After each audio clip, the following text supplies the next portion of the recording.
Yeah. Darkcast Network. Indie pods with a dark side.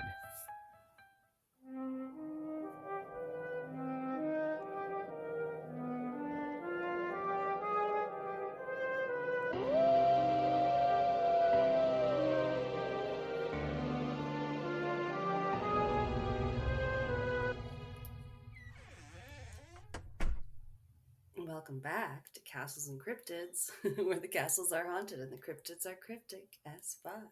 And I'm Alana. I'm Kelsey. And I think this is episode 203. Yeah. Yeah. Gordo just looked at me weird when I said my name. He was like, what? Who are you talking Kelsey? to? Are you? Who are you talking to? Apparently there's one of those older Stephen King ones that get made into a movie where they're like aliens and cats or something, and it's just one of those. You're not expecting it to go that way. I don't know. I heard about it on the How Did This Get Made podcast, I think. I haven't watched that one myself, but we did watch The Long Walk. Oh, no, yeah. No, I think that one's called like The Tommy Knockers or something. I could be wrong. It's, yeah. He's got his hits and misses, that's for sure, Mr. King.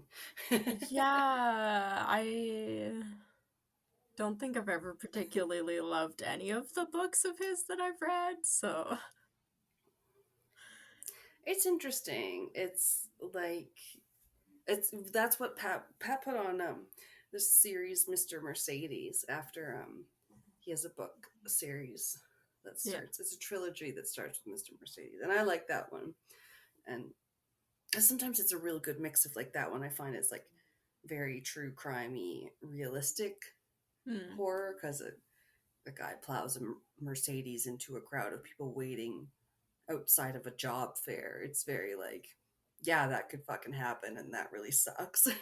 But then like there's sprinkles of supernatural stuff, and I like that kind of shit.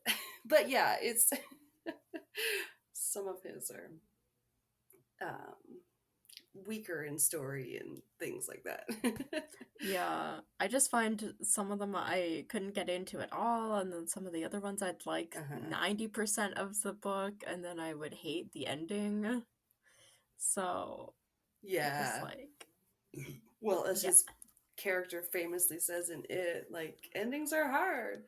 The writer guy says that. Oh, did you watch The Long Walk though? No, I don't know if I'm going to. Okay. I don't know. They just changed like quite a bit from the book, so. I would say it was well done. Yeah. And can I also say that and say that I kind of hated it, because it's like, it's just rough. Just the material is rough, and you're like, I don't want to see these people get like shot. It's like so much bleaker. I don't know. Hunger Games, that stuff's pretty bleak, but then they like dress it up a bit with the little pomp and circumstance and whatnot, and it seems like Nazi concentration camp type. And they're like, oh yeah, we're doing it for the good of the people, and you're like, in what way? This motivates people?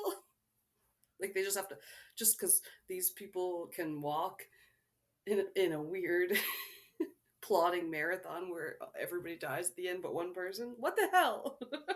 Yeah. I think The Long Walk was like one of maybe only a handful of Stephen King books that I actually finished, but yeah, like they changed the ending. They changed who lived in the movie versus the book. They changed the fact that ask you about that. Like the speed was faster in the book. Like they had to be walking. It was basically like speed walking. Like you were almost about to break out into like a run, almost walking. Like you had to be walking extremely fast. And then there was there was definitely a tension that like you could not slow down or whatever. Like you were fucked.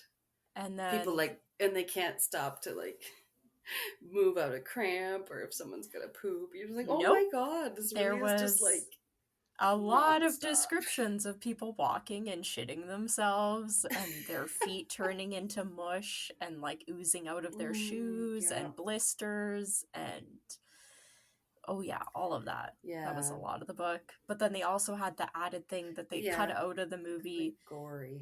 was the fact that like all of their friends and family and the general public was like lining the road the whole way, especially during the day, and was like watching them and like cheering them on.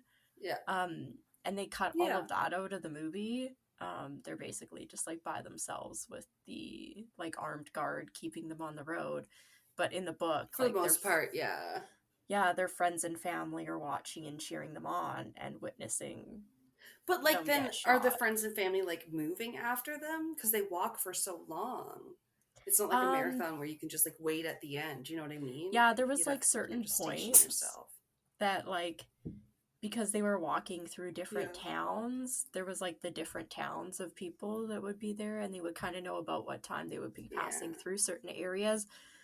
So they would kind Yeah, of they didn't meet do that a up with lot. them. Yeah, they would kind of Yeah. meet up with them from what I remember at like certain kind of points, but yeah, they didn't really do any of that in the movie. My understanding, so I was like, oh, like It was good though. Watch it I on a day mean, when you're just like, great, the world is yeah. coming to an end. This is what we're going to. I'm fine with this. Don't watch it on a bad day in your menstrual Yeah. cycle where you're liable to weep over everything because, oh my God. It's just, I was like, I knew Yeah. this was going to be bad from what Kelsey told me. I knew it was. But then there's good actors, and Judy Greer is the mom, the main guy. Oh, yeah, it was. Anyway, Yeah.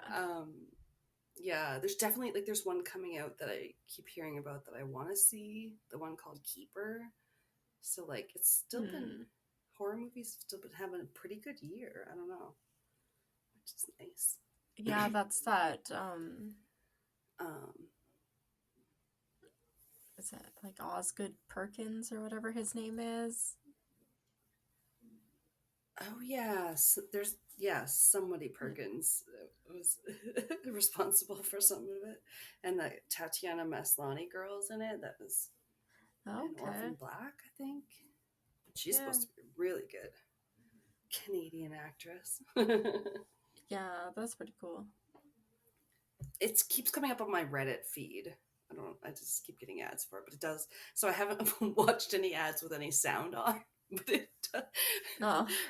it does look good from the trailer where it's like, this person says it's terrifying, like Josh Whedon, or I don't know, other people. Who's a guy? Was that the guy? Doesn't matter. But yeah, maybe we can watch that too. Still love it going out to a movie. It's one of the only times I enjoy going out nowadays. Right? Yeah. Yeah. But wherever you guys are, hopefully we're going to make your day a little more enjoyable with some stories. We're back, and we're a little late. Kelsey was a little bit sick. Yeah, as always. What's Shit new? happens. Excuse me. No, it's just like address it, but sometimes I don't even notice when I haven't listened to a podcast in a couple weeks, and they're like, it's like, oh wait, where's their co-host or like something. Sometimes Yeah. they'll have other people step in sometimes, and you're like, oh, okay. But then it's just like, yeah, no, we're all good, we're we're all still alive. Everything's fine.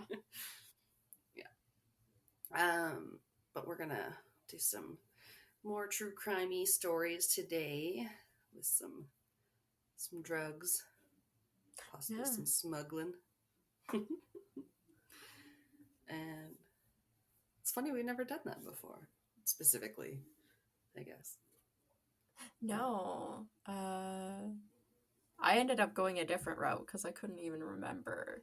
All I remembered was drug crimes, so I went a little bit different. Yeah. I have like they use drugs to contaminate something, like poison people. I was like, ooh.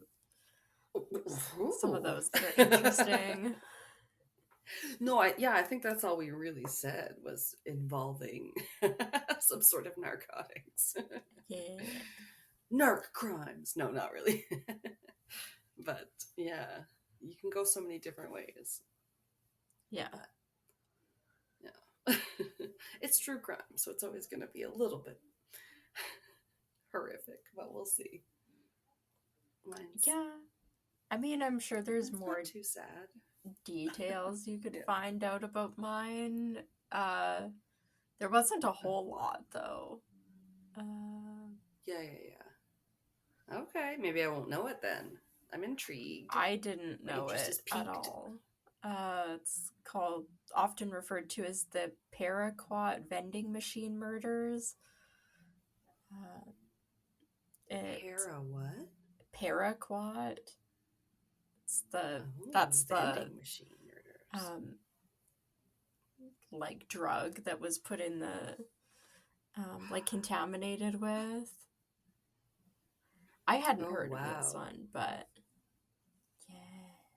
No, you don't get a lot of actual tampering with products. Like, you know what's happened, and that's why you get Right. safety seals on things, but Yeah, nobody exactly. often talks about the actual cases. We're really Yeah. shining an awareness on this, and I thank you for that. Yeah, this one was kind of interesting, like how it came about. I feel like it was multiple things that kind of allowed this to happen, or maybe somebody heard about what was going on and kind of took advantage and was like, oh, if I'm gonna do it, like now's the time to do it, kind of thing. Just like, yeah. Opportunistic. Okay. Yeah. So this Interesting. happened from April to November of 1985 when at least 35 people all around Japan in a bunch of different cities and counties became seriously ill. And according to most reports, at least ended up leading to the deaths of at least 10 people as a result of Oh, shit. consuming contaminated drinks from vending machines. So, Oh, drinks. yeah, these were. Nobody told me drinking could kill me. Yeah. And these Seriously, though, I were. wasn't expecting that. Right? I was like, oh, vending machines. This is like, Yeah. obviously it wouldn't be like cans or anything like that. It was like the twist off like plastic bottles, so like the caps. Right. Yeah, I guess it would be hard. It's harder to breach a can and then make it look Yeah, normal, I feel like you'd probably. have to put something on the top of it, like Right. Yeah, that's yeah, a where you question. put your mouth. Yeah. But Damn. so there was quite a number of drinks, I guess, that were targeted because it did happen in a bunch of different cities. But the most common one that they were able to figure out was contaminated was a drink, Oranamin. So I just watched a commercial for it. It was like, Oranamin, see, Oranamin. So I was like, uh, it's like a Nice. vitamin enriched juice. Most of the articles I read called it an energy drink, though. And Oh, yeah. hi, Gordo. I guess it was popular among middle aged men and was reported to be the most frequently tampered with drink. I think because of its popularity, it was selling in the billions of units a year back in 1985. Wow. Like billions. So that's a lot. So it could have just been like frequency. Seriously. Yeah. Where's Coke and Pepsi? They did They have love that money. They did have a bit. Another energy drink was also targeted, another one called Real Gold. And then I think just one of those was targeted. And then one person ended up dying after drinking a Coca-Cola. But Wow. I think out of the other like deaths and people that became ill. Everything else was that Aronoman C drink, other than those two. Damn. Mm-hmm. That's pretty rough. Yeah. Gordo, I don't really have space. So out of the 35 drinks that they identified as being contaminated, 34 of them were laced with paraquat, which is a herbicide. And Ooh, yeah, so really nasty. toxic if ingested or anything. It was easily obtained and used. One of the articles said it was easily obtained and used in the US, in America, by drug enforcement groups in order to kill marijuana plants. So, like, it did have some sort of, like, Right. toxic Okay. things. And then one of Wow. the other drinks, because again, there was 35 in total, only one was laced with diaquat, another herbicide. Must be, like, part of the same. Holy shit. Yeah. That's nasty. And Yeah. why do they need herbicide to kill off my herbs, man? Were they tired of burning them up when then they get all stoned? They're like, whoa, this big bonfire of fucking ganja is really getting me Burning going. the fields of marijuana backfired. Right? I just could cut it down, but no, the cops only want the drugs when they're already prepackaged for them in evidence. Then they go missing. Already processed. I mean, I was just saying, I do like some characters on TV because I'm like, he's a good cop character. He'll do anything because it's right. You know, you're like, sometimes rare nowadays. But so that's kind of like an overview of what's going on. But how I think it was kind of the perfect storm is it seems to have come about during this time when the vending machine companies, as a marketing ploy, had rigged the machines actually to sometimes, like every once in a while, give out 2 drinks from the dispensing thing for the price of just one. So, like, every once in a while it was programmed to just dispense 2 drinks instead of one at random. So what happened is this led to police suspecting that that the individual tampering with the drinks was like buying or taking drinks out of the vending machine and then contaminating the drinks and then putting it back in the slot and then hoping that the person that's buying the drink will not notice that both of them didn't fall and just see the one and then think, hey, I got the one free, and take both of them. So I think that's what because the plan otherwise was. you'd have to like work for the company or something. How else would you get them in the machine? So they were like leaving them That's there crazy. or some so they were leaving the contaminated drink in the vending machine dispenser slot, like putting it back in the bottom where it drops down, like where that door thing is. And in some cases, the drink was actually just left near the vending machine, sometimes on the ground, sometimes on top of it, like just wherever. Oh, but because sometimes it can get like once something gets down to the bottom, it can get stuck at the bottom too. You get that bag of chips, and then you're like, "No, it's too puffy. I can't get this out beating of the up the door." machine. Yes, remember Karen from Cruise? She used to just ream on our old machine. Oh yeah, she'd like get it rocking, West and I'd be like, "You want me to pull up the statistics on like vending machine deaths?" She'd be like, "It owes me a quarter." Like, I loved her. She was a little crazy.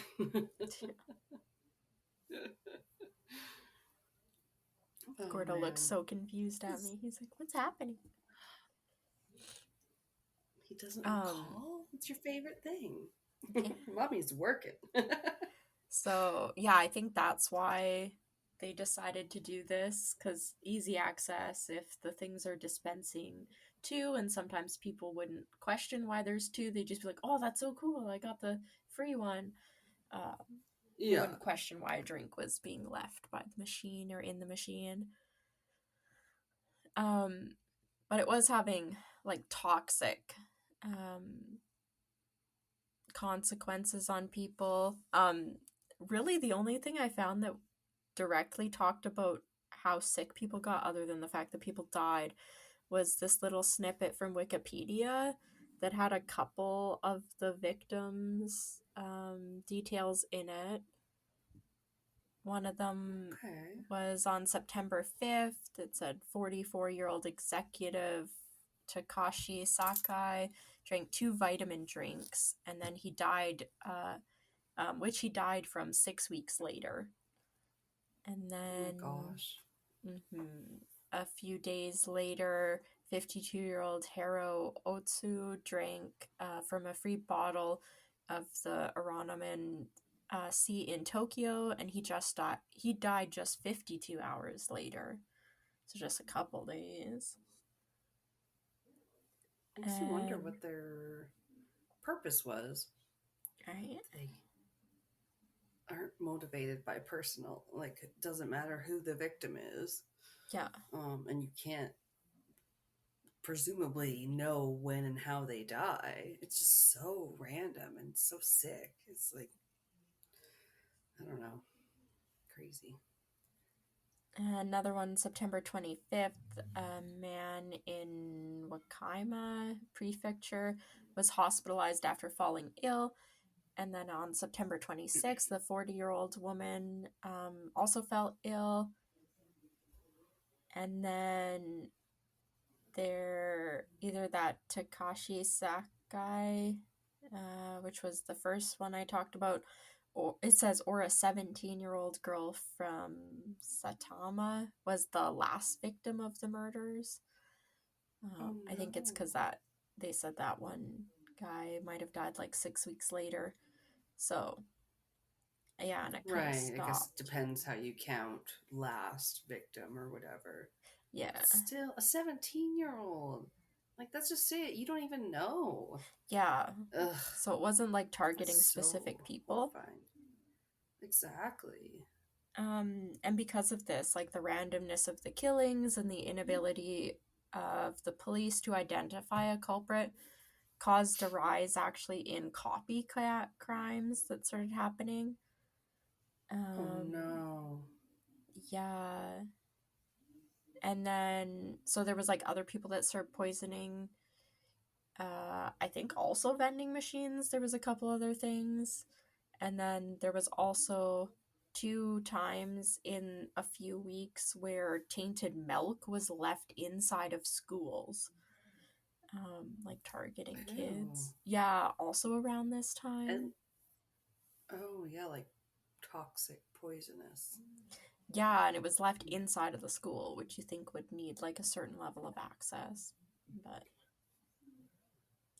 Yeah. Yeah. It's unfortunate the lack of security at some schools and the fact that we need so much security at other schools. Like, for the, like, yeah. are they going to come in with a gun and, excuse me, like, school shootings. But, Yeah. oh my God. You don't know where the danger is going to come from, within or somebody bringing it in from elsewhere. Yeah. So the like vending machine companies, I guess, didn't really want to do a whole lot, I guess. Oh, great. Yeah, I it was a mean, little weird. it's not really their fault.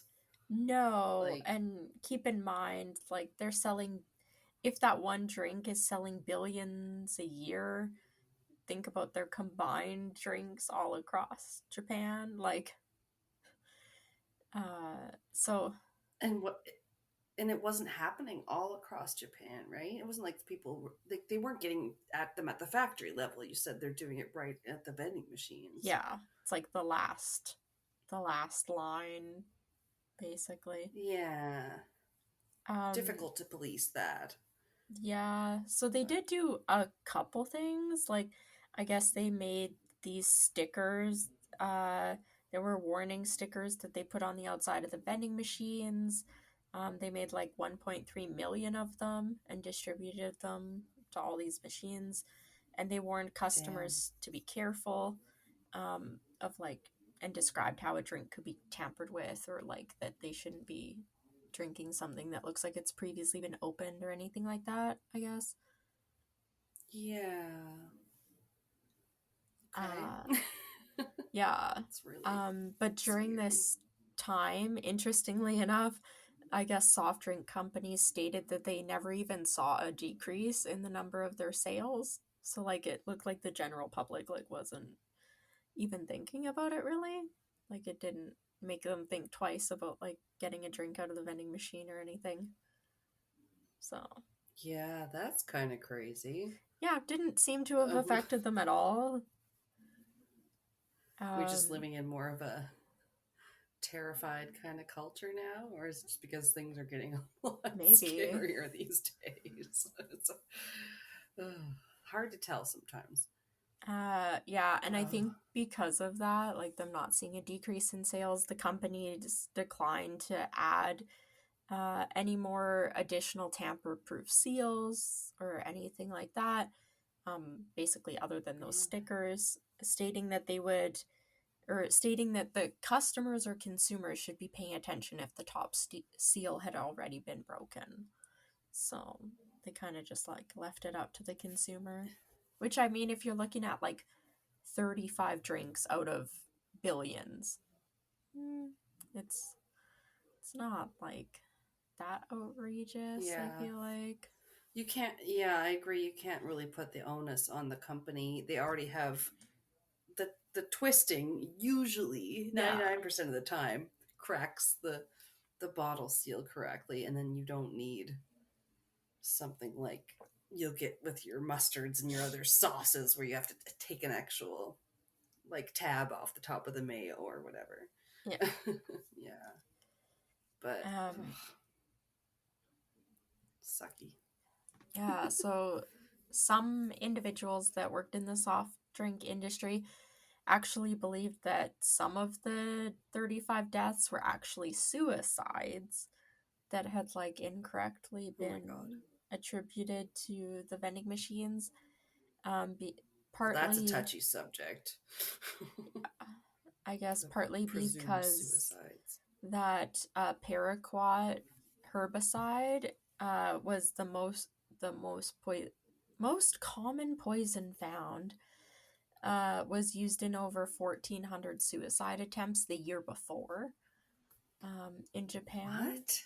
Really? Yeah, so it was extremely commonly used in suicides in Japan at the time. So I'm Well, that's slightly more compelling than someone who's been found supposedly stabbed to death by themselves or something.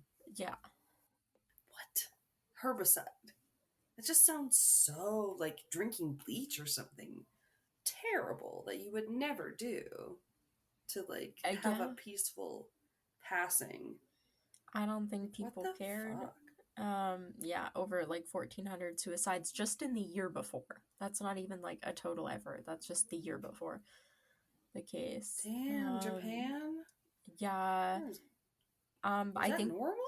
Like, oh, I'm not laughing. I'm just, that's crazy. yeah. Partly I think because it could be easily found on thousands of farms or bought over the counter. Some things saying you Um, needed to provide a name and address, and other things saying you didn't need to provide any information to buy it. So that also made it really hard um, for them to damn. investigate because basically anybody could get it. So some were arguing trying to Yeah. monitor who was purchasing the paraquat, and other people were arguing more control over the vending machines, stating that the machines could be adjusted so that I guess like coins could not be inserted, and like another drink dispensed if there were bottles already in the dispensers. So trying to say like, Mm, oh, it won't give you smart a new drink sensors. if there's like if it Yeah. senses weight in the bottom. which I guess sort of would Yeah. help, but those kind of things can also break too, so it's not good to just rely on that. Yeah. More helpful to have that in your self scans at your grocery stores and things. Yeah. I don't. So Sucks. yeah, because of this, manufacturers were not quick to make changes that would cost them millions and millions of dollars to do any sort of upgrade, because at the time in 1985 they had about 5.1 million vending machines in operation that they would need to update. So even if something only costs $1, that's still $5.1 million. So it's a lot. Yeah. Yeah, we didn't have your fancy vending machines with the, oh, let me grab that drink for you and pull it Yeah, down. And I'm sure they've really upgraded in Japan since then. Them and China oh, seem to be yeah. so ahead of everybody else. Oh, yeah. Aren't they? Correct me if I'm wrong, but don't they love a vending machine? Like, here's a piece Yeah, of cake, or here's a. yeah, I have a list of other things that you can get in vending machines. I'm pretty sure I do. Do I? Yeah, I We saw do. the cake one in Vegas, I think, right? There was one Yeah. you could get a piece of cake. It was like, what? Yeah, so Weird enough, the ones at the airport. Sorry. Yeah. out of their like 5.1 million vending machines, it wasn't just drinks that they're selling, but that's a lot of it. They also sell Mm. things like dried squid, bags of rice, Oh. coffee, cigarettes, whiskey, magazines, bread, kegs of beer. That one Huh? fascinated me. I would like to know more. They also sell eggs, shirts, Shinto shrine oracles, milk, pantyhose, and rice crackers. Shinto shrine oracles. Like, You okay. got your alcohol. You got your religious artifacts. I got it all here. I Like, got your porno mag.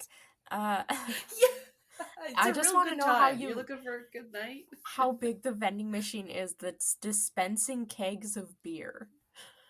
That's Like, gotta mean like a mini keg, like something you can sit on a desk, not a full ass keg. Those things I are know, fucking huge. but I want to know. Because you need one very strong or two strong people to move a keg. Yeah, I don't know, man. Just from like the ones that have an actual bars and stuff, where you yeah, like, damn, motherfucker. yeah. I thought that To was be funny. that being said, even the pop that you have to do in the fast food places is like you get the big CO2 fucking canisters. They're giant and heavy, and then you have like really heavy um boxes full of bags of pop syrup. It's Oh all yeah, heavy. Anyway, kegs, all of it. I'm just like, yeah, I can't. Oh my god, can you imagine? It just like somehow rolls out an entire like keg of beer, and like you're like, it would have to be a giant vending machine for giants. yeah. Oh my god. One article had a little interesting fact that was, well, at the time the USA had more vending machines overall, like they had more than 5.1 million. Japan had a ratio of one vending machine for every 23 people, and that actually surpassed that ratio in the US of like how many vending Oh machines yeah. there were versus the population. So even though the US had more vending machines, Japan's ratio was higher, I guess. Right. I mean, Yeah. they got a lot of people too, don't they? But definitely very much smaller country. There's a little island compared to the U.S. Yeah. But their sales were tremendous. Their sales in 1985 totaled $16 billion. Billion. Billion in 1985. 16 whole billion. That's a lot. Or the Doctor Evil pinky to the lip. $1 billion. Yeah. Well, sir, that's not very much nowadays.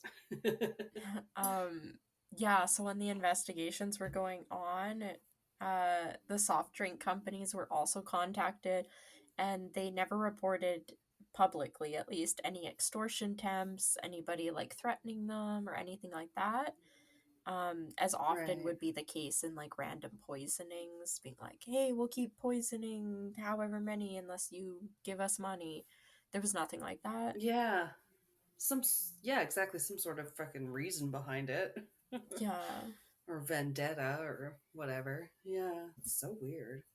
Um, yeah, and then the cases like were really far apart. So I don't think I have it in here. I don't know why it disappeared. But one thing, oh yeah, sometimes the attacks like on the vending machines that were targeted were happening hundreds of miles away from each other. So it was huge distances. So like you have totally different like prefecture trying to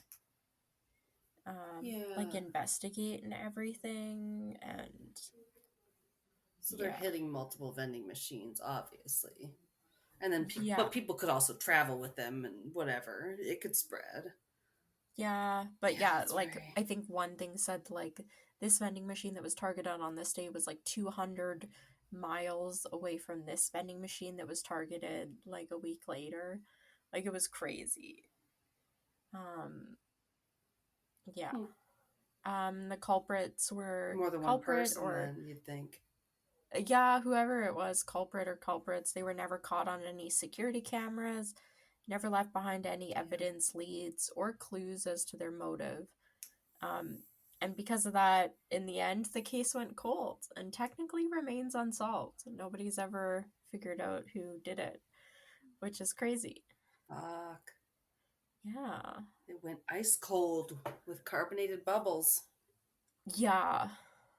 Okay. No, that's really fucking creepy though. Right? And Yeah, they have sad. no idea why Yeah. it happened, what they wanted, anything. There were a couple updates I found, and like little things that have Okay. happened since. So about a year later in 1986, adjustments were made to the paraquat and diquat herbicides to make them less toxic. Um, Oh. yeah, but it didn't really help because decades later, in 2002, these herbicides still accounted for 40% of the pesticide poisoning deaths that were occurring. So, still crazy amount. They're still incredibly Yeah. toxic. Yeah, why would that be the avenue to go down? Because, Yeah. like, you're like, that Agent Orange or whatever it was so bad. Let's just like try and reinvent, make it a little less toxic. You're like, no. The Yeah. problem was that it like got to people at all and made them sick. Um, Like, yeah, I want to say that DDT stuff, but I can't remember. That's just horrible. yeah. In 1998, Japan experienced their first other like wave of poisoning drinks. The drinks targeted again were Oh, sold in vending machines, but this time also in convenience stores, and they were targeted. And oh then shit. in 2019, there was another case of paraquat poisoning in Japan. Didn't really have time to look into the details about that, but was still going on. Um, 2019. Okay. yeah. And then I guess in 2012, CBC reported that the death toll may have actually been as high as 12, not the original 10 that everybody was saying, which I guess apparently would make it the deadliest product tampering case in history. Um, Okay. I think in the world, because it Wow. never like specified. Everything just said in history. So, like, it's a lot. Tampering. Yeah, I can only think of one other case that it reminds me of, and that's the Chicago Tylenol murders. Yeah. Because they just tampered with like literal Tylenol that they didn't know who was going to buy it or whatever.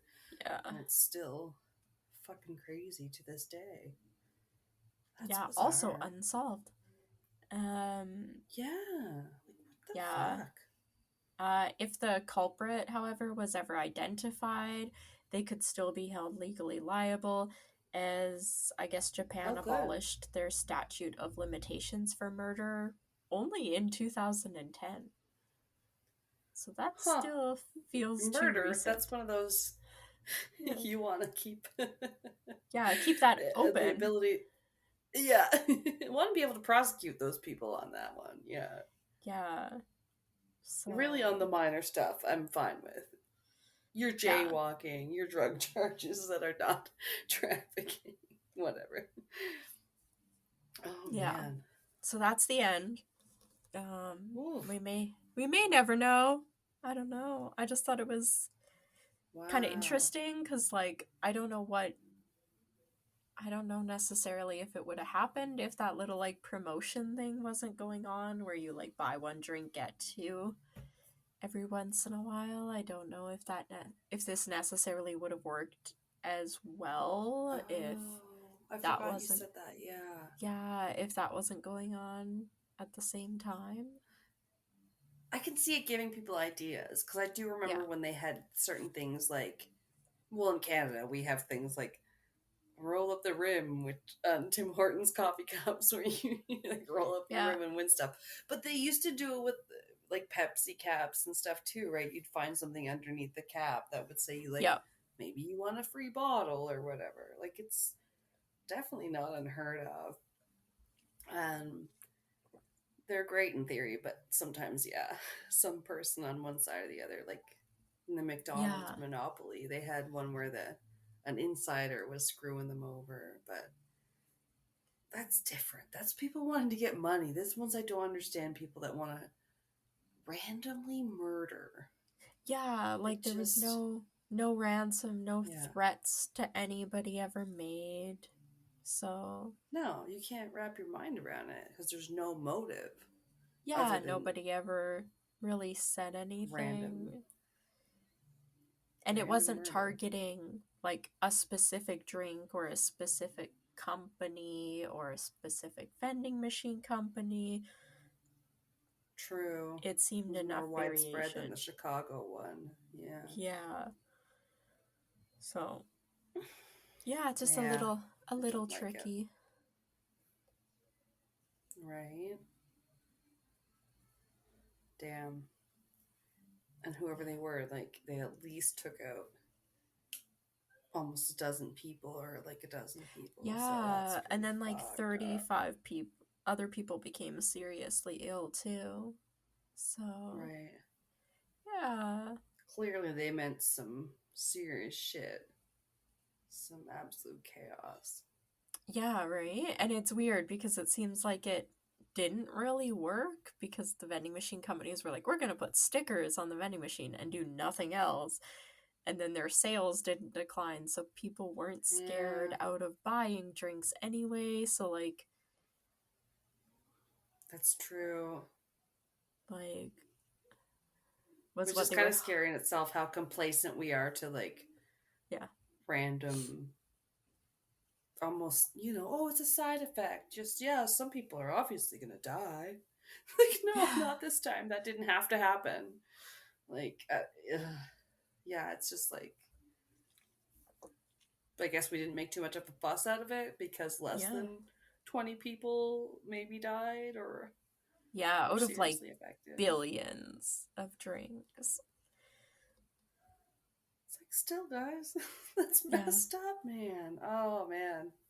Sorry, that's my nervous laughter again where you're like, that's not cool, guys. We should be more concerned. Ugh. Right. I don't think I ever heard of that one. No, But I hadn't either. And I was, yeah, it's kind of interesting because I'd heard about, I like the Tylenol ones. I think that's an interesting case. And then there oh, she's a was, big fan. No. yeah, I'm just kidding. love the Tylenol. My favorite murder. No. No, Uh, they're weird though. I and get then it. there's another one that was, I can't remember what it was. Well, there's like the people that like poison their family members, whatever. But there's another case Yeah. that happened um, somewhere in Asia too that was, it's called the Oh. something with 21 faces. It's like that, Oh. yeah, it was like really famous. The guy got kidnapped and his company got Hmm. threatened that somebody was gonna poison. I can't remember if they were a candy company or what, but yeah, he Oh, got okay. kidnapped and like extorted or whatever, and then yeah, it was like a whole crazy thing. Hmm. Um, Yeah. I was say nothing's coming to mind specific to that. Sometimes I'm like, wasn't there a tea killer? But there's one of those everywhere. That's different. Yeah, it's the tampering the mass food items that is very concerning, obviously. Ugh, yeah, I'm just like, or the, what is it, the opposite of a victimless crime? Like, a victim you don't know crime, a random victim crime. yeah. Oh, it's called That's very difficult to the understand. monster with 21 faces, and they were targeting. Um, Oh. it says a group that led a series of blackmail and kidnapping events in Japan. Um, oh, in That does sound kind of 1984, familiar. so a year before this one. Yeah, they sent like ransom notes to companies being like, we're gonna poison your food unless you like give us money or whatever. And they sent it to Oh, like shit. rival companies of each other. And then I think, if I'm remembering correctly, like one of the people they believe might not have actually been kidnapped. They might have been in on it and their kidnapping was faked or something. Yeah. It's like, I don't know if I know that one. I know sometimes yeah, the ones I hear, I'm like, Japan, that fucking hits hard. Like, you, if some serious folklore and some serious crazy, like, true crime stories and stuff, where sometimes the consequences, I feel like, I remember hearing of one. I don't remember the details, but like that the CEO took his own life after the controversy or something at his company. It's just like, because they oh really yeah, I think I've heard of take. that one too. Does that sound familiar? Because it's like those, Asian cultures can take that kind of respect very, Yeah, very seriously. Yeah, for sure. I don't Yeah, remember they which take one it like that very was, honestly. personally. Yeah. Yeah. I mean, like, you'd feel responsible if a bunch of people in your company died or something, and I can't remember if that's what it was, but yeah, bunch of deaths. Yikes! And they got that one that got nicknamed the Suicide Forest. Also dark, Oh and yeah. that's in Japan. Yeah, it's like, oh yeah, people just tend to go out there and kill themselves.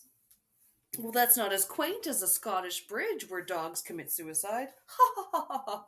Although that's also one I heard about that sounded very tragic and weird. And I'm like, Creepy. sometimes I just don't know if it's too dark for the pod, you know? I'm like, I can't laugh about that. I can't. Yeah. Not that I. Not that you can laugh about true crime, but I can laugh uncomfortably at certain things. Yikes. Well, that was crazy. I don't think I heard that one. No. Gordo's trying to get me. Oh, you missed the paw. It like just so made He it made into frame. Hi, baby. made the mic earlier. I thought I heard him sneeze or something when he was first settling down. But Here's I Gordo. just, and then You're he's gonna. like, "Yeah, you want me to butt up against the mic? I can get on mic."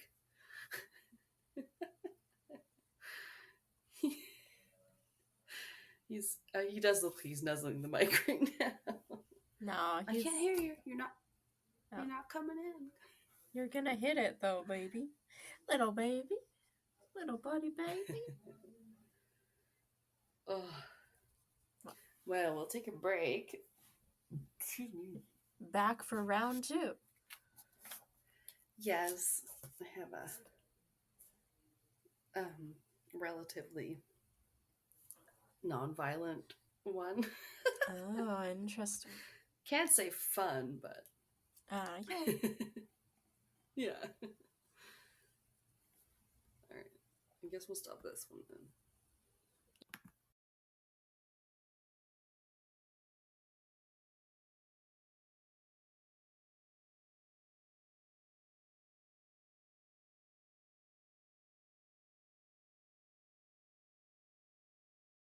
Have you ever wondered how in the hell did I get here? You're not alone. My podcast is called True Crime Connections. It's an advocacy podcast where I talk with survivors of toxic relationships, abusive marriages. We all have one thing in common. How in the hell did we get here? And how do we get out? How do we find our self-worth again?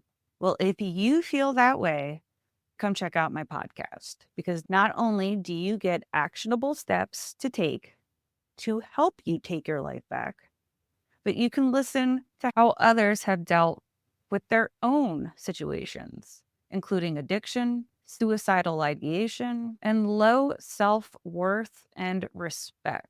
We can get you on the right track. Make sure to check out True Crime Connections. See you there.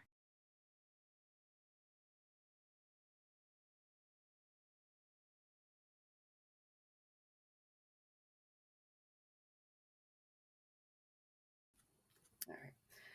Well, we're all back for babies. Yep. So like, Yes. send us pictures of yours.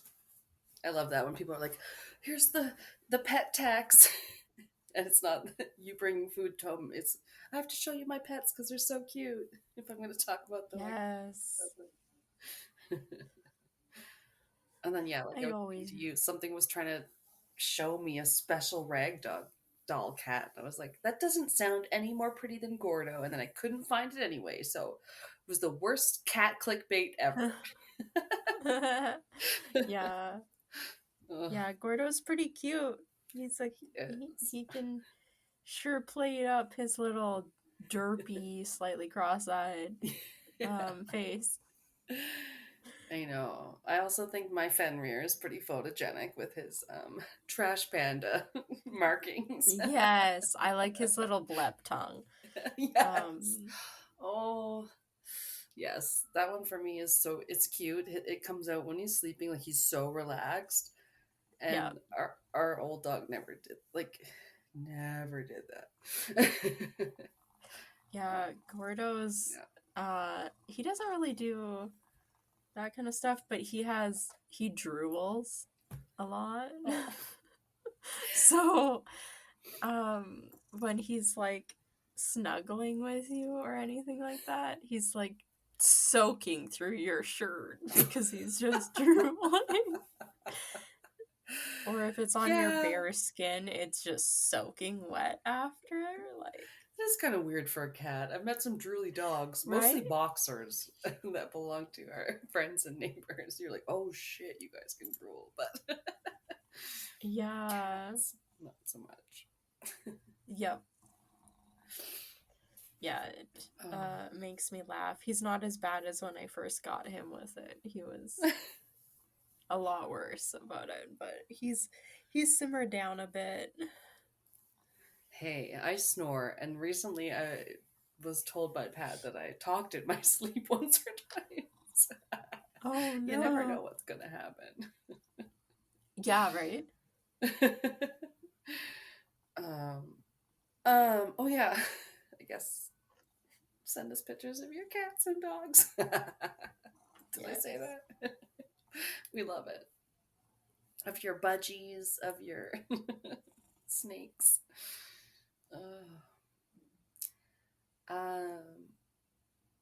So Gordo is already just down and listen to the story about what one article called Canada's biggest drug bust. Oh So, damn, really? I guess.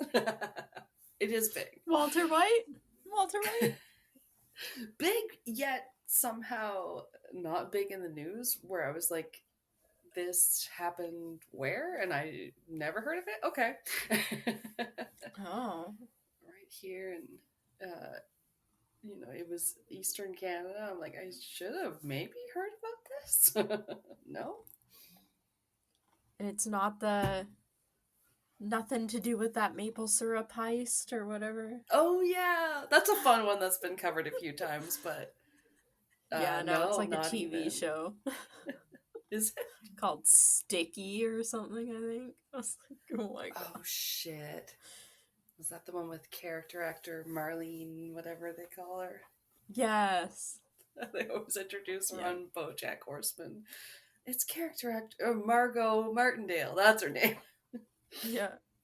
I haven't watched that, but I think I've seen the like the ad for it. I or kept whatever. seeing it on YouTube ads. Oh, okay.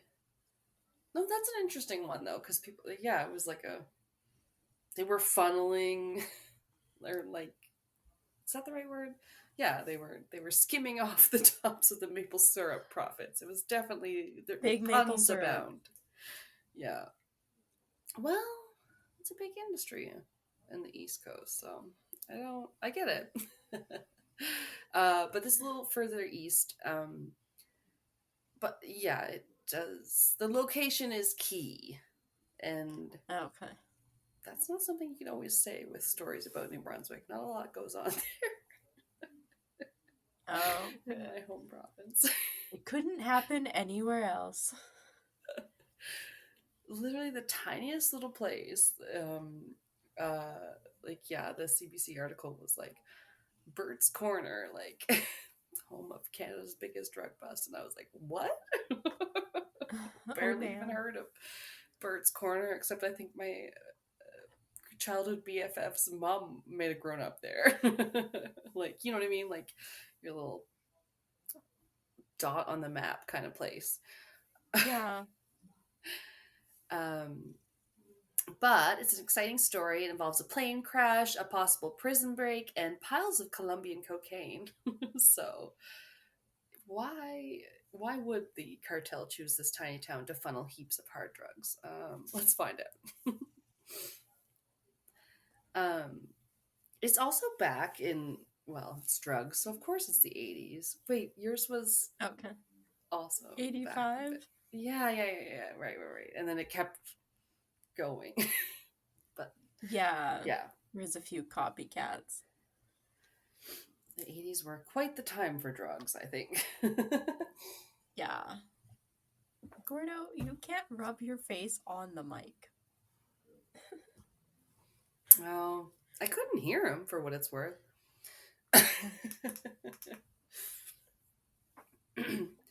So we begin in April of 1989 when two men make their way over eastern Canada's airspace with a plane full of 500 kilograms of cocaine on a teeny strip of space amidst heavy forests. The plane is coming in hot, but can they clear the trees? No. But we'll go back. Enter Cocaine Bear. Exactly.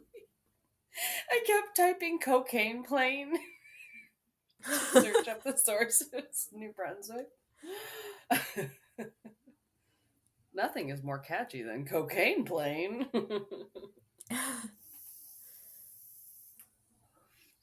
I got some motherfucking coked up bears on this motherfucking plane. Sorry. You've heard of snakes on a plane, now it's Cocaine Bear on a plane. Right? Sharknado, but it's Cocaine Bear-nado. Bearnado. No. Cocaine Bear-nado.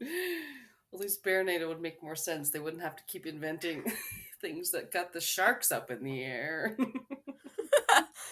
How do they breathe? No idea. It's still alive.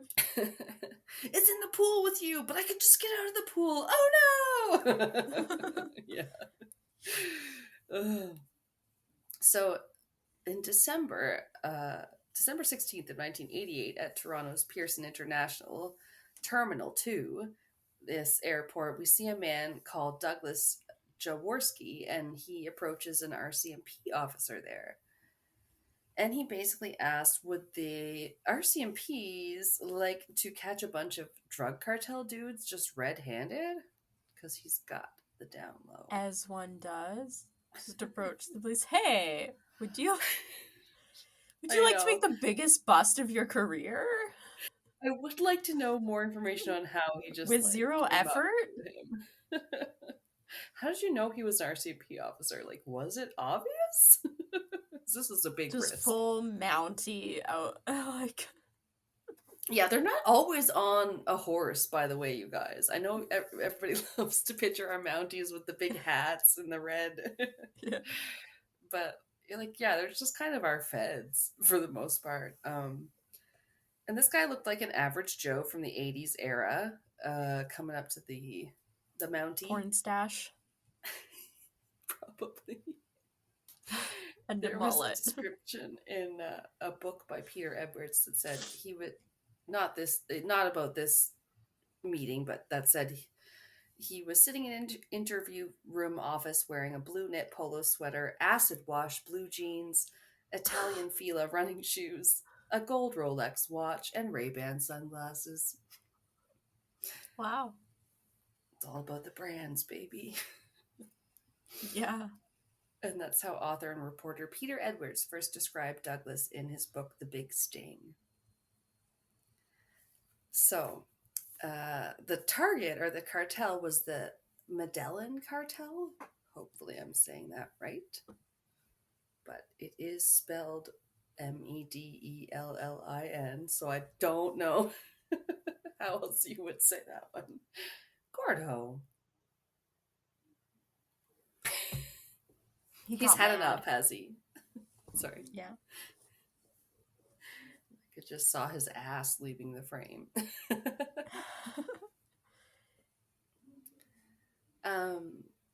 So yes, the Medellin cartel led by the very famous Pablo Escobar himself.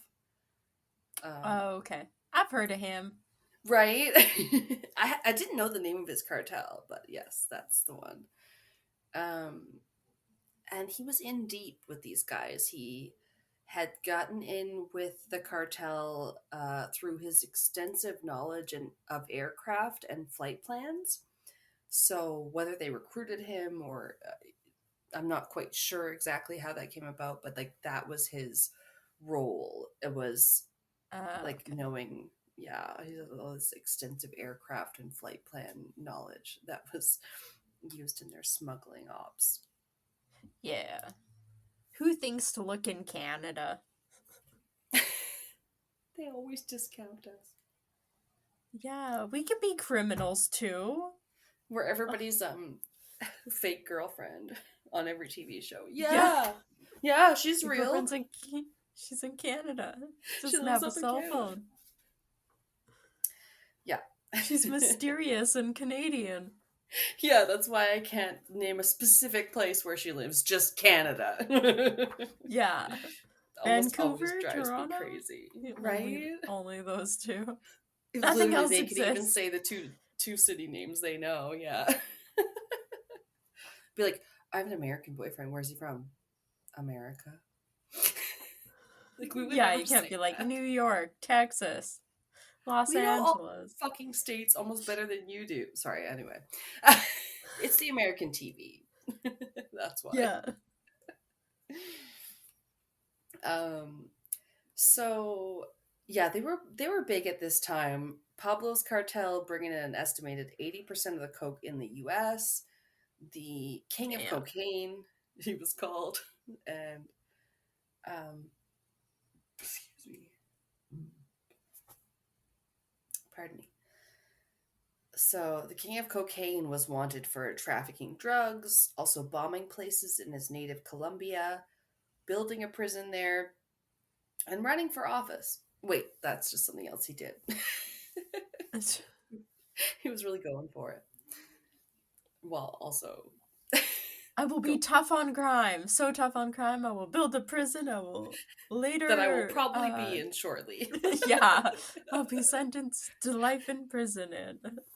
And then I'll I'll build the escape it because prison. I know. Send Yeah. myself to jail and go there. And then I will escape the prison that I designed. Oh, and yes, build that's myself. right. I put this secret bookshelf here. Yeah. In the deluxe room. Yeah. Yeah, but he was big. He was worth about $1 billion. Billion? Yeah, my brother likes to spout off facts about him about like how many Really? thousands of dollars a week they spent on rubber bands. It's like something ridiculous Oh to my just like God. put on their wads of money. Like, okay. Like, Yeah. he's living like a rock star. Yeah. Like Yeah, it's it's like fascinating. insane. Yeah. But yeah, he had people like Doug Jaworski, or however you say his last name, under his thumb. And Doug was a cunning and smart man in his own right, not just about flight plans and stuff, but like he wanted to be more in control of his own life and not living under this cartel that he got mixed up with.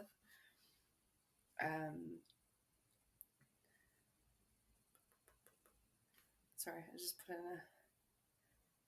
Oh yeah, I guess I just okay. This is where I put in one of the quotes about the whole case itself, because one of my I got two major sources, and one was it was called Narcos Fredericton.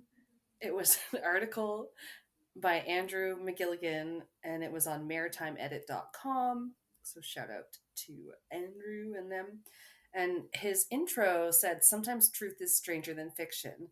29 years ago, a plane crashed just outside Fredericton, setting off one of the strangest tales in maritime history. It involves chance encounters, an opera-singing smuggler, members of an armed revolutionary force, spies, Pablo Escobar, a jailbreak, and more than 500 kilograms of cocaine." Really Nice. puts it into perspective. So yeah, basically we start because Douglas wants to get out of the cartel, and he doesn't want to go out with a Colombian necktie. He wants to maybe go into witness protection so he doesn't have to be hiding for the rest of his life, hoping that they don't. I don't know if they could protect you from Pablo Escobar though. Right? I chew my fingernails. Do you know what a Colombian necktie is, by the way? It's awful. Yeah, when they cut your throat and they pull your tongue through it. How the fuck do you know that? You fucking weirdo. Of course. You sound like Gloria in Modern Family. She's like, yeah. It's just a kidnapping. It's just so nonchalant when Manny gets kidnapped. I'll call off the hit. I had not heard of that particular one before. Really? Oh, I feel like I've heard it multiple movies, TV shows. Maybe in passing, but I didn't know what it was. I had to write it down. That was disgusting. And you were so excited to tell me a fun fact that I already knew. As excited as I am when I explain to someone what a Glasgow kiss is. It's a headbutt. Okay. No, I know. Enter Colombian-born cartel pilots Fernando Augusto Mendoza Jaramillo, aka Penguino, or Penguin for his walk. Oh. So I'm going to be calling him Penguin if I have to, or Penguino. Penguino is so good. I like that. And the other guy was Jose Ali Galindo Escobar, aka Jay. So Penguino and Jay, they both have bird names. Yeah. But also, sorry, Spanish names are so long. It's definitely easier to shorten them. So I appreciate that. These were the pilots pivotal in getting the first batch of drugs to North America. They're trying to spread it out, obviously, just distribute it as they do. But they wanted to kind of spread out, from the East Coast, from New Brunswick. They could, it's a quick flight to Montreal, places in Quebec. You can get over or like not even a flight. You from there you can drive. You don't have to go back over the border again. Which, yeah, at that time, like 19, what did I say, 80s again? Yeah, you could still go back and forth over the border with just a driver's license. So they could hit places like New York City and Boston pretty easily. Like, Oh, okay. they could drive there in like a day or two. It's all very close over on the East Coast there. So they'd land the plane in New Brunswick and drive it to various locations from there. But on the day they flew in, April 3rd, 1989, there was so much of the forest encroaching on the runway area, they hit a tree. And it was a tree that was supposed to have been trimmed back before their arrival.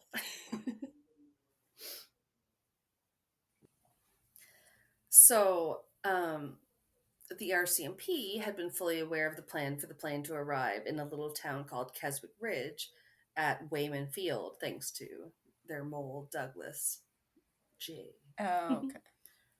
And they're there on the runway, waiting for its arrival. Pushing trees into its way. No. Yeah, planting new ones. No, but there was a funny quote from this article. I was like, sums it up. The undercover police were told, we can land the plane in this field, but you got to cut down, chop some of the trees that were in the flight path, said Martin Kerbel, a Toronto-based criminal defense attorney who represented Jeremio and Alegalindo Escobar. The police forgot to do that. Way to make their cops sound so inept. And then a quote from one of the officers on site that day, Corporal Joseph Hine of the RCMP recalled watching the plane's descent. When the plane was on short final approach, it struck a tree off the end of the runway, and shortly thereafter they appeared to touch down very hard on the airstrip. The aircraft appeared to have made a successful landing. For a short time, however, it began swerving left and right.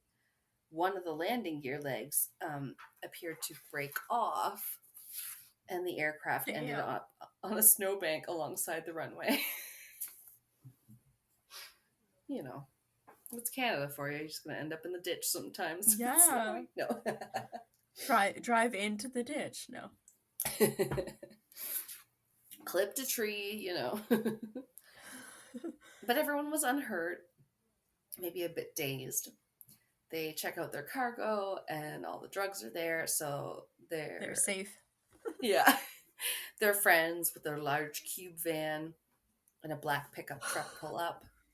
The two pilots leave in the truck while the occupants of the other vehicle load the drugs into the van to take to the next location. So the RCMP is just like watching all this.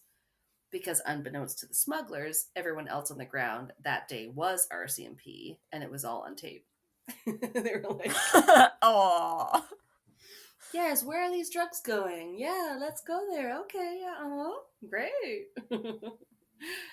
Where's the rest of your drug ring?" An RCMP Sergeant Mark Fleming was an undercover on site that day, and he noticed the plane was wrecked enough to need repairs before it could fly again, so they were grounded for the time being. He said, Which if it wasn't good. for the crash... What? It's like that.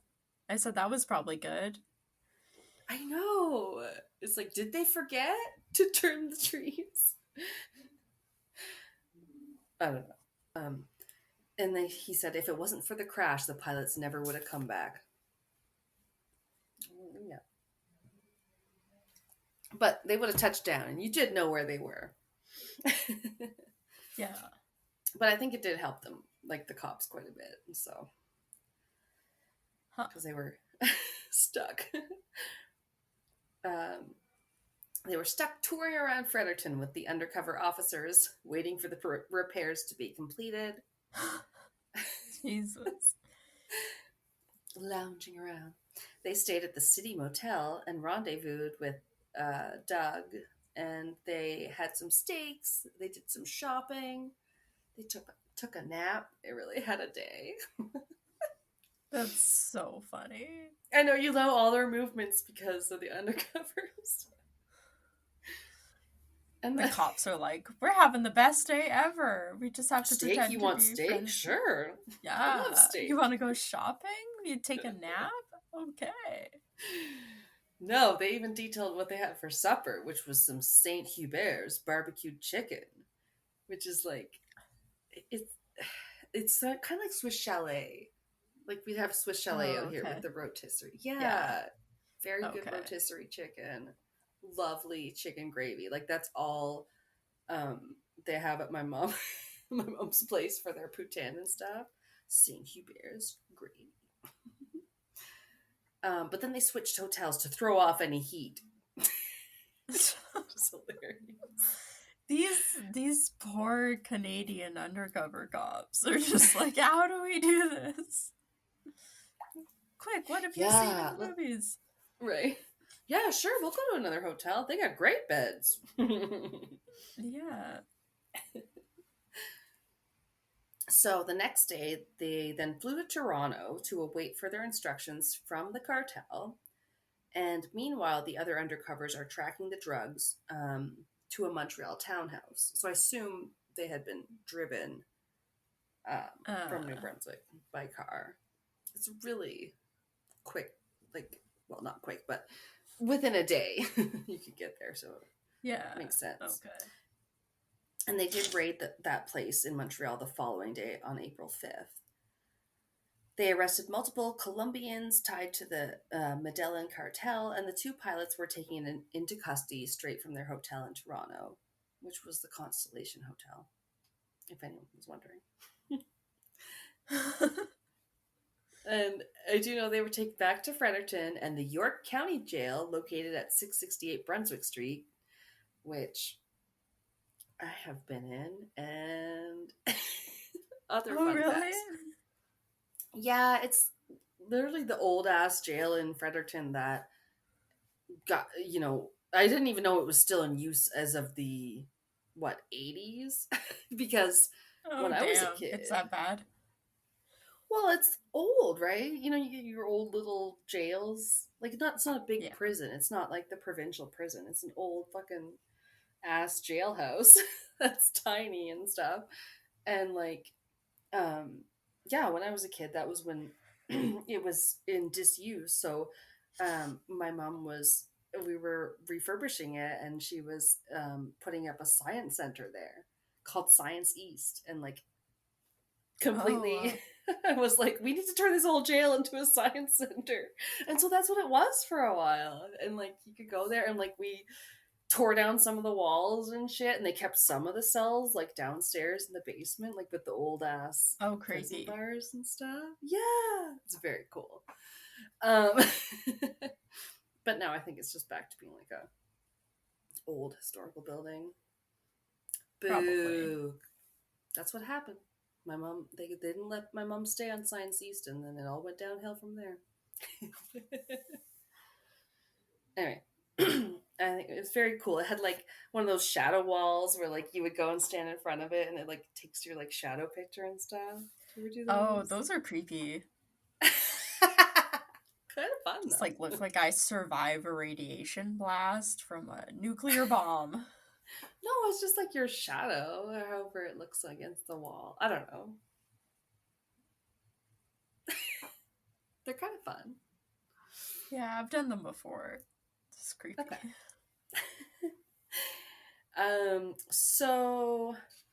Oh yeah, and there was a fun fact and callback to one of our earliest episodes, because that jail held serial killer Alan Legier, who I talked about on like our first Canada True Crime episode. Oh wow.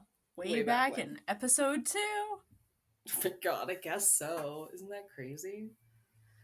I almost want to expunge that one from the records. Right? It's just so long ago. Oops, accidentally delete 1 through probably 25. I know, like Sinister did. Their first episode starts at 13 now. Oh damn. So the two jailbirds, Jay and Penguino, were quite pleasant, according to their lawyer, Martin Kerbel. He said they were pretty nice guys, to be frank. Like, I just thought it was funny that everybody kind of liked them.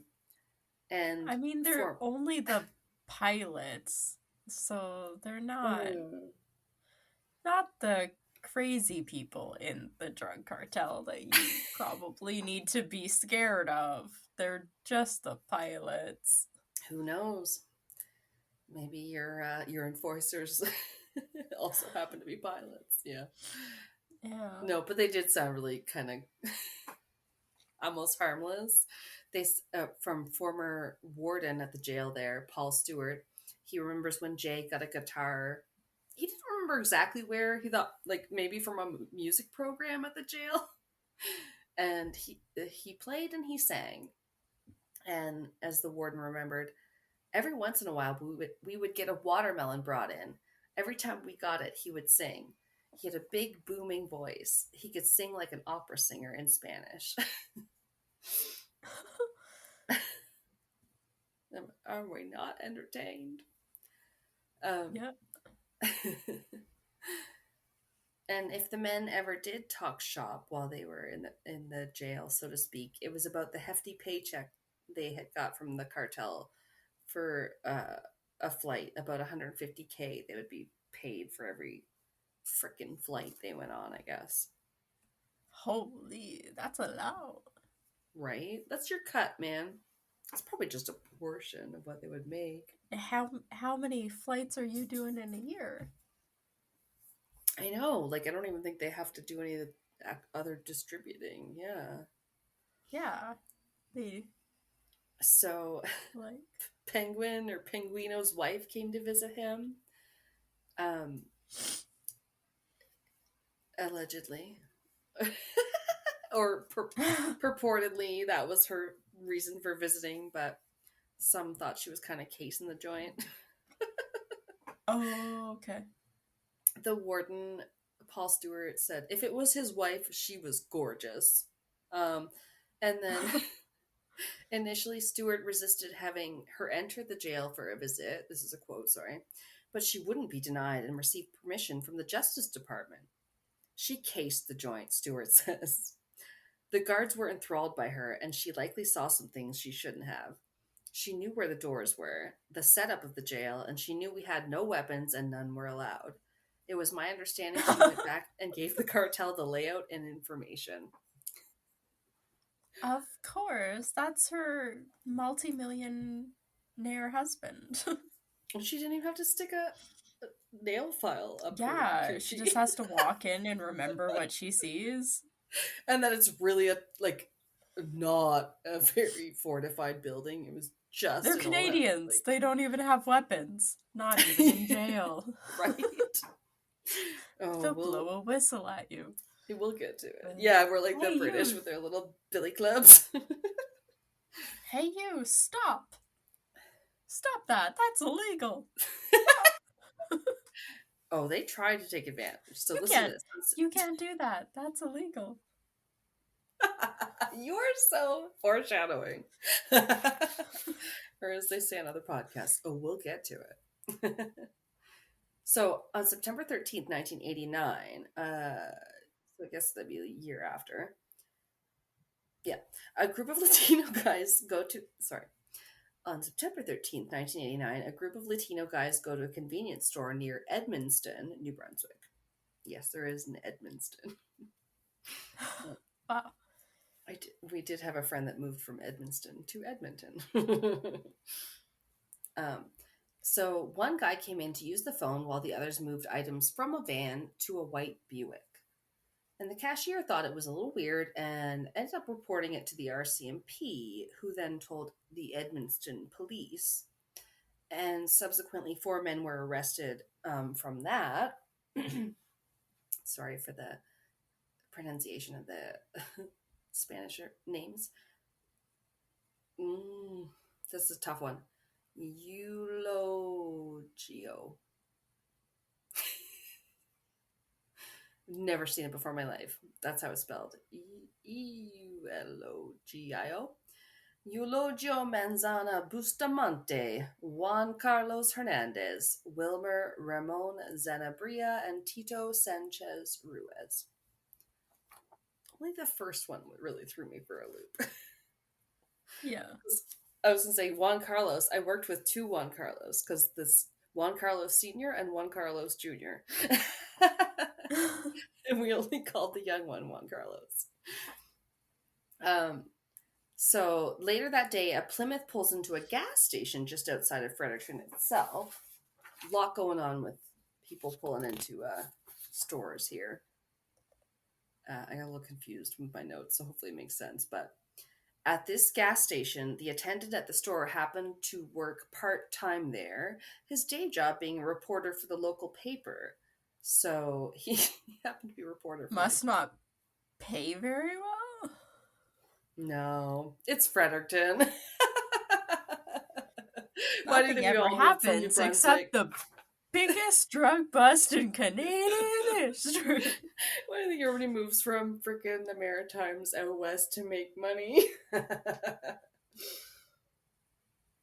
Yeah, he worked part-time at the gas station.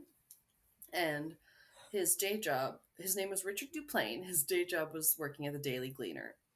I'd been working at the Daily Gleaner for about 10 years at the time, and for several months working part-time for the late Merle Kugel at the Silverwood Irving, Duplain says, which I only included because Silverwood was the neighborhood I lived in.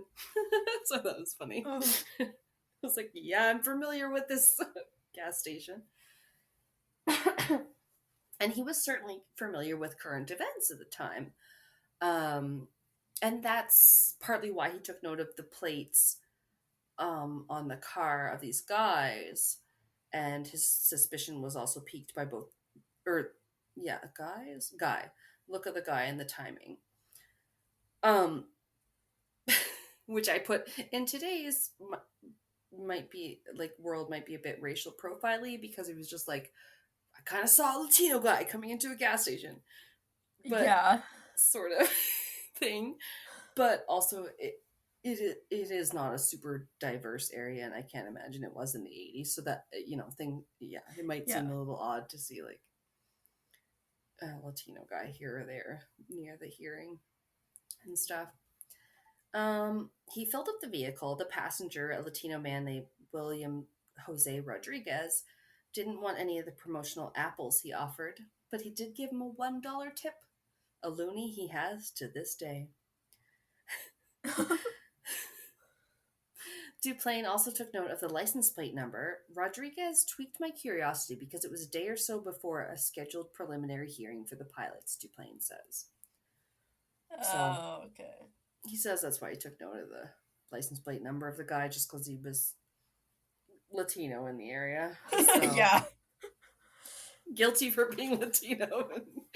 That's Brunswick. Yeah.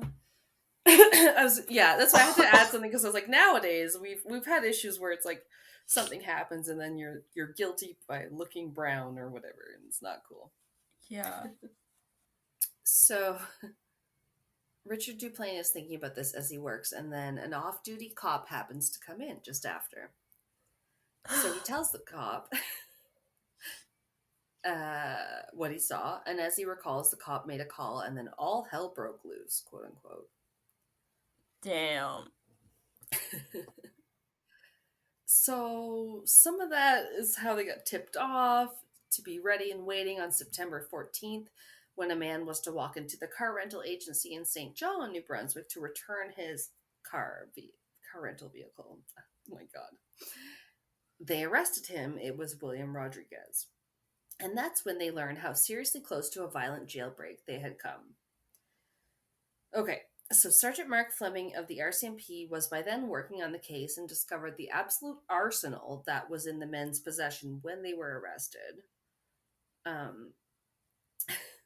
Several sources had the same list, which was an Uzi, a Racina 672 by 369 rifle. I don't even know what that means. It sounds like a clothing collaboration. Something by something. 6 9mm pistols, 1 .22 caliber pistol, tear gas, a deactivated Japanese grenade. I meant to ask Pat what the fuck that meant. Maybe they took the pin out of it. I don't know. A taser, burglary equipment, camping gear, and over 3,000 rounds of ammo. Damn. That's a lot. They had some shit. They meant some business. So they also had maps to St. Stephen, which is nearer to the Maine border. Maine, capital Maine. And directions and stuff on the back of a rubber boat warranty. This would become apparent to the plan in a second. They also had 7 passports between the 5 men. They later learned that Pablo Escobar and his guys had been planning the jailbreak for a while at that point. He had assembled 2 teams to go at it. Nice. People with like heist teams. Like if it was a movie, I would love it. Like an Ocean's movie. It was like, let's go. But instead it's just like super violent and scary. Yeah. And real life. Yeah, this guy's good at killing. He's really good at robbing the bank and all those type of people. Yeah. So one group was on one side of the Canada-US border, the other was on the other, and somehow they all had ties to the Revolutionary Armed Forces of Colombia. That had a different acronym. Sounded scary.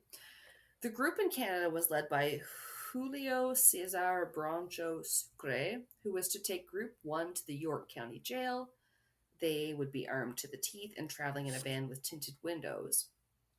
Although there would be extra security on hand for the trial, the jail had still no such luxury against a breach, just while holding the men. And the quote that I had here from one article was, there was a joke that the guards at the Fredericton jail would shout, "Stop!" or I'll shout "stop" again, according to Edwards. That's what you made me think of. We're just so inept because we don't have guns. No, that's not true. Guns don't solve problems always. Come on. But I did think that was pretty funny. Yeah, that's pretty good. I like that. Used to be Stop, like that. That. What was it? It's some commercial. I can't even remember what it's for, but it has like a Canadian car chase, and it's like, yes, you know the one I'm talking about. They're like, the bad guys are in the car, and then the police are in the car behind them, and both vehicles are stuck in the snow, and both it's so slippery. sets of people are outside trying to push their vehicle instead of the cops just walking over and arresting the criminals. They're all just trying to push their vehicles, but they're like 5 feet away from each other. It's so funny. And it's like a Canadian car chase. That's assuming they have terrible tires, but I do feel that because this year I learned my tires were bald. And I have to drive Pat's car if it's going to get snowy again. But then, because he's got his winter tires, guess what he forgot to do? Renew his registration. I laughed. Oh no. It's like you said, your family would be the same way. Hey, did we renew this year? It's like, yeah, every year on this month. Yeah. I just remember because I go, at least I'm an A, so I just go January. Just check everything in January. It's exactly. It's my driver's license is January. My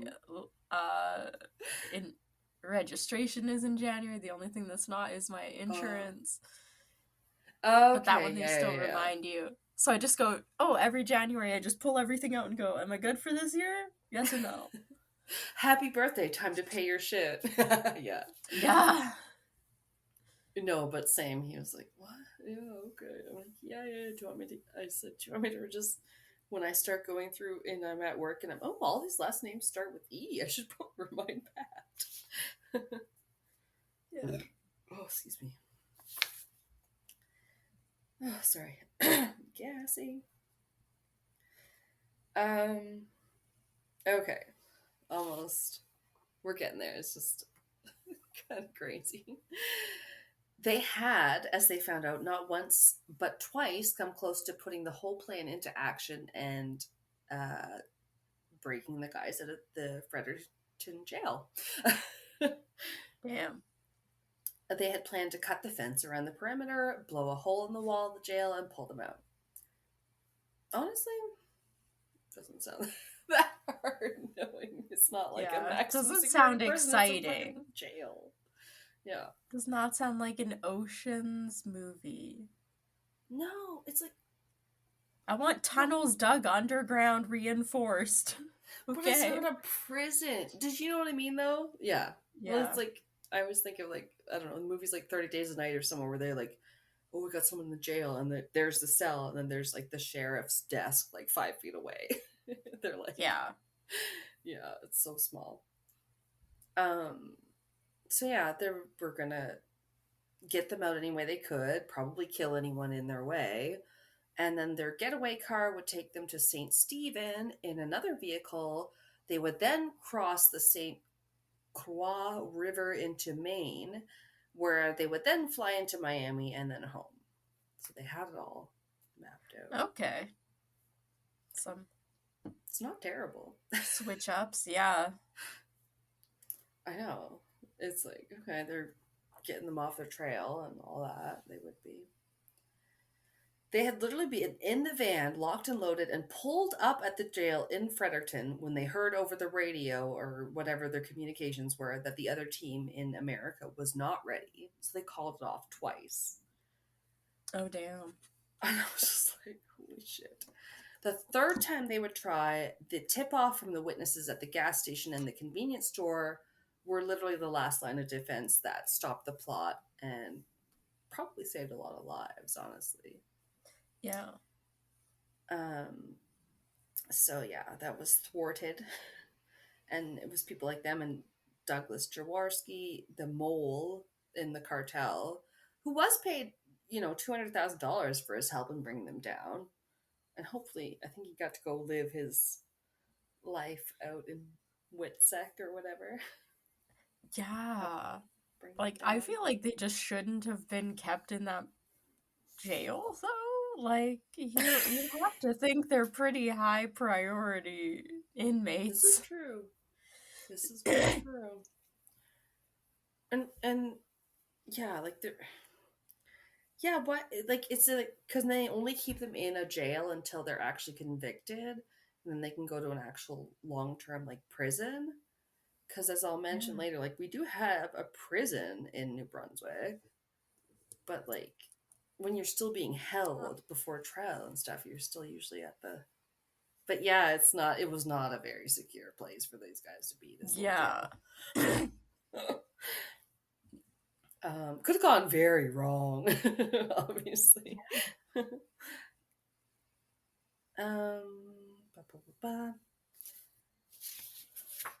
Oh yeah, it's so weird. Even their lawyer, Martin Kerbel, who had represented the Pliat, can't talk. What the fuck? Pliats? Their lawyer, Martin Kerbel, who represented the pilots, had said, or had had suspicions of a group of Hispanic guys on his flight to his client's hearing.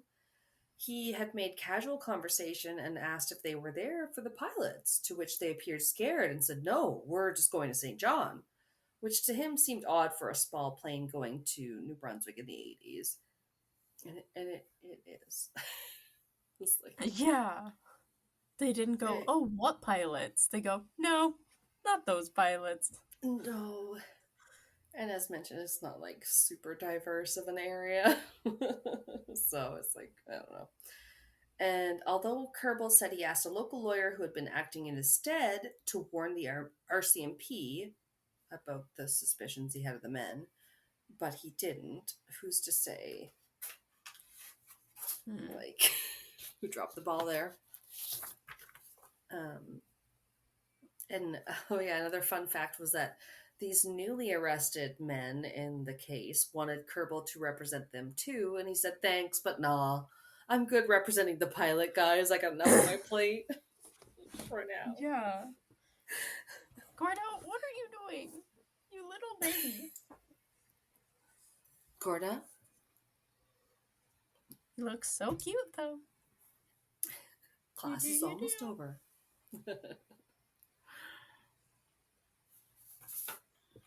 Oh, here we go. Yeah, this is my last page because the next one was just the sources. It was only 2. Oh. They pled guilty to Sorry, I'm gonna try English again here. They pled guilty to conspiring to commit a prison breach. They went to trial, and there was increased security in place at both the trial and the surrounding areas. There was police up on the roof of the nearby city hall to act as snipers. There were closed down parking lots around the jail and the courthouse. And it would be hard to like secure that area because the courthouse is right downtown, right beside the river. So Oh. I feel like you could also like probably have someone across the river or somewhere there where you couldn't like you really couldn't contain it anyway. But they tried like shutting down like the areas around.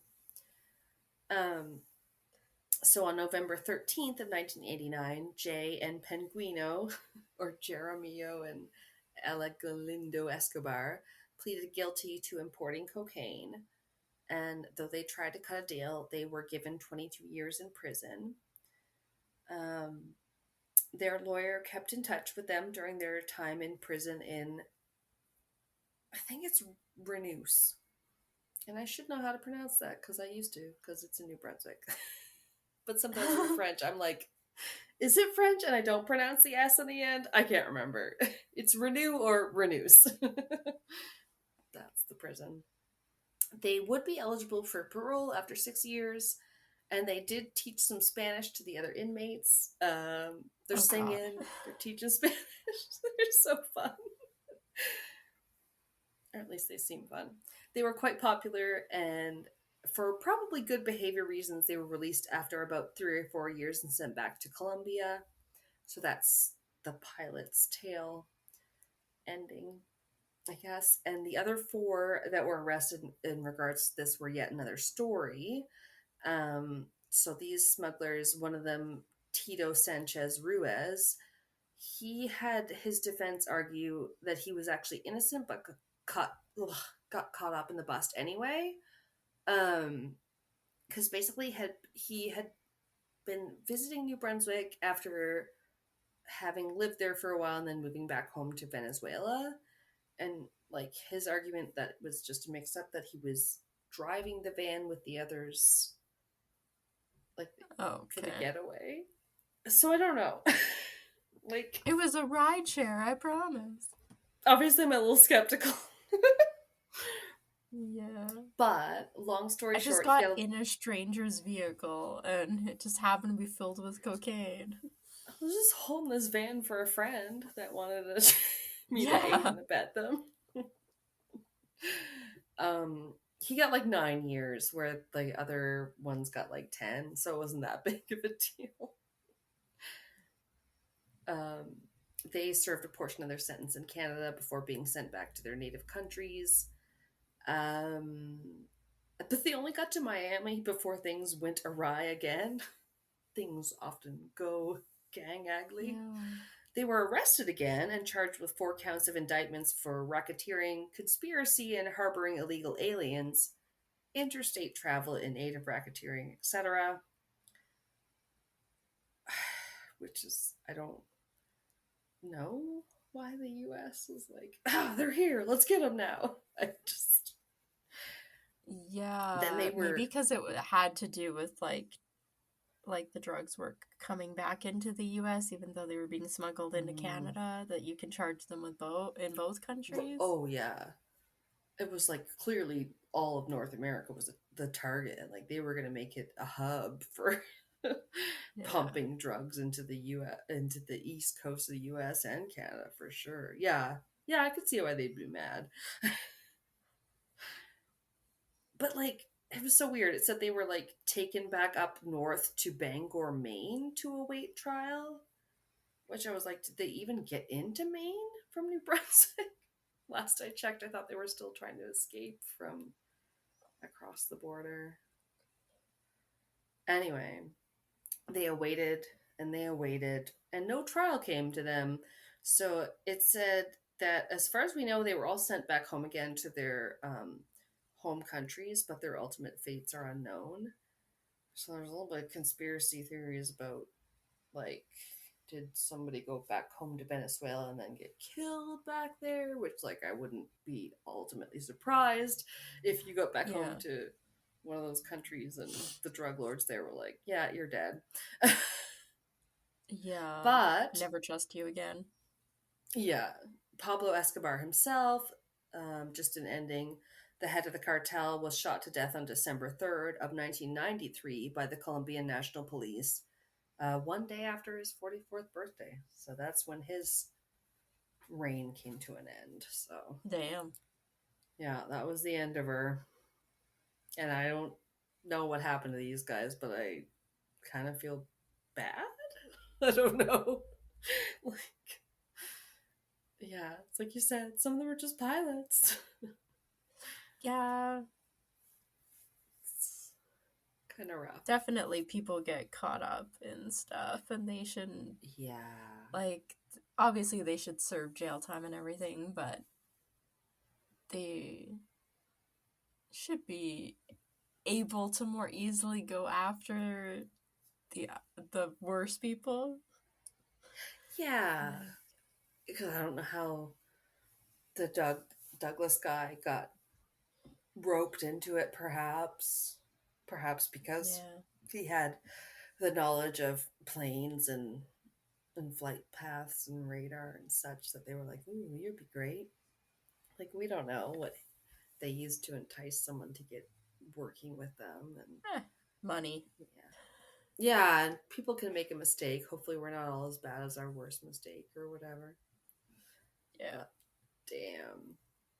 Like, they used his name. I don't know. Hopefully he got to live out the rest of his life in safety and was not looking over his shoulder. But yeah, I thought that was pretty crazy. I never heard of it, and I'm like, I'm from New Brunswick. Okay. Yeah, I've never heard of that. No.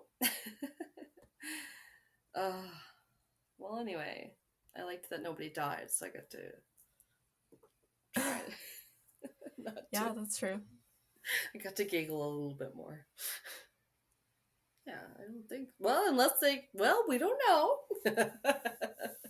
They might get killed when they got back. Nobody got killed in Canada. We're like Disneyland. Nobody dies here. You go home to do that. No. Just kidding. Jesus. Oh my god. Well, we'll be back next time for a non-true crimey one. So it might be a little bit more uplifting. Use your psychic powers to tell us what it's about. Ooh. That was a terrible clue. Yeah, whatever could it mean? Wow. I'm so glad to have you back. That was fun. Hope you guys enjoyed. Yes. Catch you next time. Bye-bye. Pop, pop.